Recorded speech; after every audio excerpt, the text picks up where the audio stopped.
दोस्तों, सूफिया कुरैशी उसी लेडी का नाम है जिसने पाकिस्तान के छक्के छुड़ा दिए, पाकिस्तान की बोलती तक बंद कर दिया, उसके होश उड़ा दिए।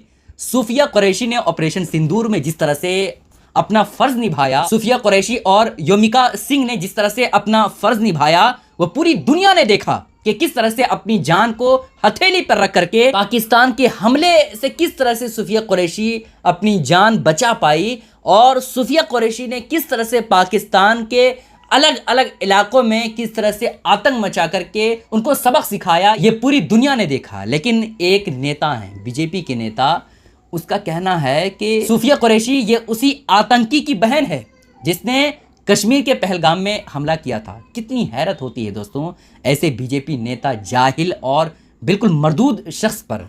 अरे भाई, सूफिया कुरैशी उस लेडी, उस बहादुर का नाम है जिसने पाकिस्तानियों को बता दिया कि हिंदुस्तान की 2 महिला पूरे पाकिस्तान को मिट्टी में मिलाने की ताकत रखती है। उस बहादुर लेडी को इस तरह से इस बीजेपी नेता विजय शाह ने आरोप लगाया और इस तरह से बयान उनके खिलाफ दिया। ये बहुत ही ज़्यादा शर्म की बात है। लेकिन खुशी की बात यह है कि उस पर FIR दर्ज हो चुका है। मामला क्या है, हकीकत क्या है, आइए मैं आपके सामने एक वीडियो दिखाता हूँ। वह वीडियो आप ध्यान से देखिए, आपको बहुत कुछ सीखने को मिलेगा। दोस्तों, सूफिया कुरैशी को लेकर मध्य प्रदेश के मंत्री ने जो कुछ कहा, उसे सुनकर सिर्फ दुख नहीं हुआ बल्कि सिर शर्म से झुक गया। शर्म इस बात की कि ये हमारे जनप्रतिनिधि हैं, शर्म इस बात की कि ऐसे व्यक्ति हमारे माननीय कहलाते हैं, शर्म इस बात की कि हमारे देश की बेटियों के बारे में, फौजियों के बारे में इतनी हल्की, छिछली और विभाजनकारी सोच हमारे माननीय रखते हैं। सच कहें तो उस सोच पर शर्मिंदगी हो रही है जो देशभक्ति को भी हिंदू और मुसलमान के चश्मे से देखती है। शर्मिंदगी है उस मानसिकता पर जो धर्म के आधार पर हमारी वीर बेटी को आतंकवादी की बहन कहने की हिमाकत करती है।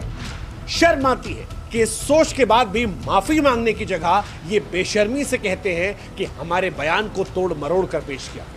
शर्म आती है ऐसे लोगों पर, ऐसी सोच पर, और देश की अस्मिता का अपमान है। विजय शाह ने जो कुछ कहा, ये शब्द किसी जिम्मेदार नेता के नहीं बल्कि एक सांप्रदायिक, महिला विरोधी और हल्की सोच रखने वाले व्यक्ति के हैं जो सत्ता के नशे में देश की आत्माओं को चल रहा है। सच कहें तो लानत है ऐसी सोच पर। ऐसी सोच वाले व्यक्ति को किसी मंत्री के पद पर रहने का अधिकार नहीं है जो सत्ता के नशे में देश की शान को ललकार।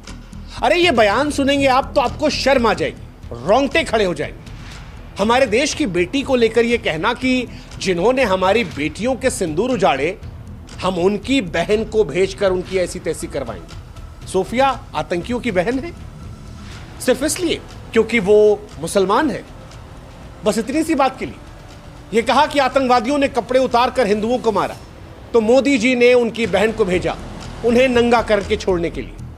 मोदी जी कपड़े नहीं उतार सकते थे, इसलिए उनके समाज की बहन को भेजा कि तुमने हमारी बहनों को विधवा किया तो तुम्हारे समाज की बहन तुमको नंगा करेगी। सच कहे तो मोदी जी भी शर्मा गए, क्योंकि मोदी जी ने सूफिया कुरैशी को आगे करके भारत की छवि को बेहतर करने की, दुनिया को एक स्पष्ट संदेश देने की जो कोशिश की थी, उस पर इन जनाब ने थूक दिया। शर्म आ रही होगी मोदी जी को भी ये कहते हुए कि ये उनकी पार्टी की नेता है, क्योंकि जो भाषा इन्होंने कही है ये किसी मंत्री की भाषा नहीं हो सकती। ये एक सड़क छाप, बदमाश, फूहड़, सांप्रदायिक, घिनौनी, गंदी सोच रखने वाले व्यक्ति की भाषा हो सकती है जो देश की वीरांगना को मजहब के चश्मे से देखकर अब देश को बदनाम करने की साजिश रच रहा है। आप ये सोचिए कि इस बयान को अगर पाकिस्तान अपने टीवी चैनल पर चलाए तो हमारे देश को कितनी शर्मिंदगी हो जाए। अगर इस बयान को दुनिया का कोई देश चलाए और ये दिखाए कि जो लड़की भारत को रिप्रेजेंट कर रही थी, जिसने पाकिस्तान को धूल चटा दी, उसको कहा जा रहा है आतंकवादी की बहन सिर्फ इस बात के लिए क्योंकि उसका नाम सूफिया है।